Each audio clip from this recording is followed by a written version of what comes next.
जय सिया राम दोस्तों, मैं DRX संतोष सिंह अपने YouTube चैनल पर आप सभी लोगों का स्वागत करता हूं। दोस्तों, हनुमान जी के किस रूप की पूजा करनी चाहिए, किस रूप की पूजा करने से क्या फल मिलता है, यानी कि हनुमान जी के किस विग्रह का हमें पूजन करना चाहिए और किसका पूजन नहीं करना चाहिए।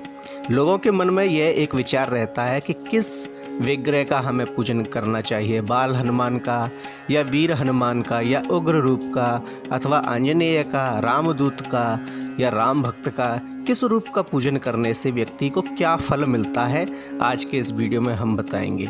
दोस्तों, हनुमान जी के अनेकों स्वरूप में पूजा जाता है। पवन पुत्र के इन रूपों की पूजा करने से हर दुख तकलीफ दूर हो जाती है। घर में उनके किस स्वरूप की पूजा की जाए और उससे क्या फल मिलता है, यह इस वीडियो में जानेंगे। हिंदू धर्म में जितना महत्व पूजा पाठ का है, उतना ही दिन के हिसाब से भगवान की पूजा का भी है। मंगलवार के दिन बजरंगबली की पूजा के लिए समर्पित है। जो भी भक्त इस दिन बजरंगबली की सच्चे मन से पूजन करता है, उसकी सभी मनोकामनाएं भगवान पूरी करते हैं और सभी कष्ट हर लेते हैं।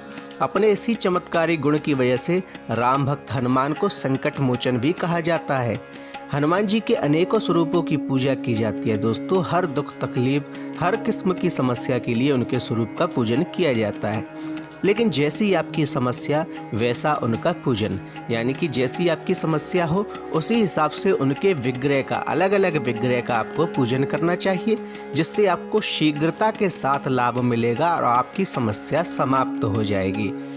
दोस्तों, कौन से विग्रह का पूजन करने से क्या फल मिलता है, वह जानने के लिए पहले एक बार वीडियो के कमेंट में सच्चे मन से जय श्री राम अवश्य लिख दीजिए, क्योंकि जहां भगवान हनुमान की चर्चा होती है, जहां उनकी बात होती है अथवा उनका कोई पाठ किया जाता है, उससे पहले भगवान श्री राम का स्मरण करना आवश्यक होता है। तभी हनुमान जी हमारी विनती को स्वीकार करते हैं। नंबर 1, दोस्तों, पंचमुखी हनुमान जी। हनुमान जी के पंचमुखी स्वरूप की पूजा जिस घर में यानी कि मंदिर में या किसी भी स्वरूप में आप पंचमुखी हनुमान की पूजा अगर करते हैं तो वहाँ आ रहे हर विघ्न दूर होने लगते हैं और तरक्की के रास्ते खुलने लगते हैं। अगर घर पर कोई नकारात्मक शक्ति का साया आपको महसूस हो रहा है तो पंचमुखी हनुमान जी की तस्वीर लगाना अच्छा माना जाता है। ये फ़ोटो ऐसी जगह पर लगाएं जहां सभी इसे देख सकें। भगवान के पंचमुखी स्वरूप की तस्वीर लगाने से बुरा साया घर में प्रवेश नहीं करता है। पौराणिक मान्यता के अनुसार रावण के पुत्र रावण का जो मौसेरा भाई था अहिरावण के वध के लिए हनुमान जी ने पंचमुखी स्वरूप को धारण किया था। फिर आता है दोस्तों वीर हनुमान का स्वरूप। वीर हनुमान जी की पूजा अर्चना करने से मनुष्य को पराक्रम, बल, आत्मविश्वास की प्राप्ति होती है।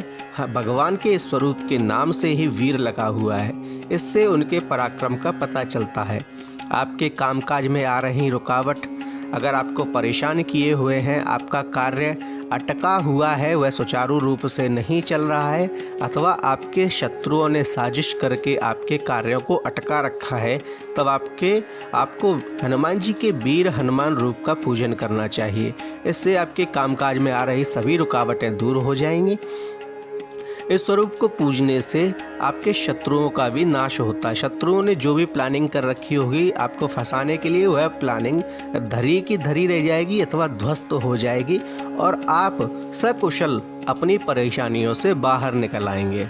नंबर 3, एकादशी हनुमान। दोस्तों, हनुमान जी ने कालकारक मुख नामक एक दैत्य के वध के लिए भगवान श्री राम की आज्ञा से एकादशी रूप को धारण किया था। उन्होंने शनिवार के दिन राक्षस और उसकी सेना का वध कर दिया था। मान्यता है कि हनुमान जी के एकादशी रूप की पूजा करने से सभी देवी देवताओं का पूजा का फल आपको मिलता है, क्योंकि उस राक्षस के अंत के बाद सभी देवी देवताओं ने यह वचन दिया था कि हनुमान जी के इस रूप का पूजन करने से व्यक्ति के समस्त दुख नष्ट हो जाएंगे। नंबर 4, दास हनुमान। दोस्तों, हनुमान जी की सेवा भाव से कौन नहीं जानता है, कौन परिचित नहीं है कि हनुमान जी कितने बड़े सेवा भावी हैं। वे भगवान राम की सेवा में हर क्षण लगे रहते हैं। दोस्तों, हनुमान जी का यह स्वरूप अक्सर तस्वीरों में दिखाई देता है। इस स्वरूप वाले हनुमान जी भगवान राम के चरणों में हाथ जोड़कर बैठे दिखाई देते हैं। इस तरह की प्रतिमाएं अक्सर घरों में दिखाई देती हैं। हनुमान जी के इस स्वरूप की पूजा करने से मनुष्य में समर्पण और सेवा की भावना को बढ़ावा मिलता है और हमेशा वह मनुष्य सफल रहता है। इसके अतिरिक्त मनुष्य को कभी भी अपनी ऊंचाई का घमंड नहीं होता। अगर व्यक्ति परेशान है, वह बहुत ज़्यादा परेशान है, तब वह सेवक हनुमान के स्वरूप का पूजन करे, उसकी सभी परेशानियों को हनुमान जी दूर कर देंगे। दोस्तों, अगला यानी कि छठवां जो पूजन है वह विग्रह है राम भक्त हनुमान का। दोस्तों, हनुमान जी की श्री राम की भक्ति करते हुए स्वरूप की पूजा करना बहुत ही शुभ माना जाता है। ऐसी तस्वीरें जिसमें हनुमान जी भगवान श्री राम के नाम का उच्चारण कर रहे हो अथवा उनका ध्यान कर रहे हो, ऐसी तस्वीर का पूजन करना चाहिए। उनकी इस तस्वीर में हनुमान जी के हाथ में करताल दिखाई देती है। करताल जिसे बजाते हुए हनुमान जी श्री राम जय जय राम का जप करते हैं। उनके इस स्वरूप को पूजने से जीवन का हर लक्ष्य बिना अड़चन के आसानी से प्राप्त किया जा सकता है। यानी कि आपके मन में अगर कोई लक्ष्य निर्धारित है, आप किसी चीज़ की तैयारी कर रहे हैं, किसी नौकरी की तैयारी कर रहे हैं, किसी व्यवसाय की तैयारी कर रहे हैं और वह लक्ष्य आपको प्राप्त करना है, तब आपको राम भक्त हनुमान की इस तस्वीर का पूजन अवश्य करते रहना चाहिए। इससे आपके मन में सकारात्मक माहौल बनेगा, आप अपने लक्ष्य के प्रति अग्रसर होंगे और आपके कार्यों में जो आपके लक्ष्य और आपके बीच में जो अड़चनें आ रही होंगी, उन अड़चनों को आप आसानी से पार कर सकेंगे और अपने लक्ष्य को प्राप्त कर सकेंगे। नंबर 7, सूर्यमुखी हनुमान। दोस्तों, सूर्यमुखी हनुमान सुनने में थोड़ा अटपटा लगता है कि क्या हनुमान सूर्यमुखी है? नहीं, सूर्यमुखी का अर्थ है कि भगवान हनुमान जब भगवान सूर्य से दीक्षा ग्रहण कर रहे थे, उनसे शिक्षा ले रहे थे, वह वाला रूप उनका बाल रूप ही है, लेकिन वे भगवान सूर्य के शिष्य हैं और वे शिक्षा ग्रहण कर रहे हैं। शास्त्रों में संसार को रोशनी देने वाले सूर्यदेव को हनुमान जी का गुरु माना गया है। अगर हनुमान जी के सूर्यदेव स्वरूप की पूजा की जाए तो व्यक्ति को विद्या, बुद्धि, ज्ञान, तरक्की और सम्मान मिलता है। सूर्यमुखी हनुमान पूर्वमुखी हनुमान भी कहलाते हैं।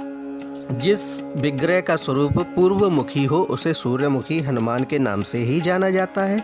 आपको उस विग्रह का पूजन अवश्य करना चाहिए, क्योंकि हनुमान जी के इस विग्रह का पूजन करने से मनुष्य के जीवन में ज्ञान की बढ़ोतरी होती है। अगर कोई व्यक्ति विद्यार्थी है, बालक है, बच्चे हैं, उनका मन पढ़ाई लिखाई में नहीं लगता है, उनको हनुमान जी के इस स्वरूप का पूजन अवश्य करना चाहिए। इससे उनके मन में एकाग्रता बढ़ती है और एकाग्रता के साथ साथ उनके जो पढ़ाई लिखाई है उसमें उन्हें महारत हासिल होने लगती है हनुमान जी की कृपा से। दोस्तों, हनुमान जी के पंचमुखी हनुमान जो स्वरूप है, उसके जो मुख हैं उनका क्या प्रयोजन है? तो वानर मुख पूर्व दिशा में होता है, यह दुश्मनों पर विजय दिलाता है। गरुड़ मुख पश्चिम दिशा में होता है, जीवन की रुकावटों को दूर करता है। वराह मुख उत्तर दिशा में, ये लंबी उम्र, प्रसिद्धि और शक्ति देता है। नरसिंह रूप दक्षिण दिशा में मन से डर और तनाव को दूर करता है और अश्वमुख आकाश की दिशा में मनोकामनाओं की पूर्ति करता है। इसके अतिरिक्त दोस्तों, आपको संजीवनी हनुमान का पूजन करना चाहिए। इससे आपको रोगों में बचने और लंबी उम्र की जाती है। अगर आपको कोई असाध्य बीमारी है तो आपको संजीवनी हनुमान का पूजन करना चाहिए। इससे आपके असाध्य रोग भी दूर हो जाएंगे। दोस्तों, आपको हमारी जानकारी कैसी लगी हमें वीडियो में अवश्य बताएं, हमें कमेंट में बताएं। हम कमेंट में साथ ही जय श्री राम अवश्य लिखें। हमारे वीडियो को लाइक करें, शेयर करें और साथ ही चैनल को सब्सक्राइब करें। धन्यवाद।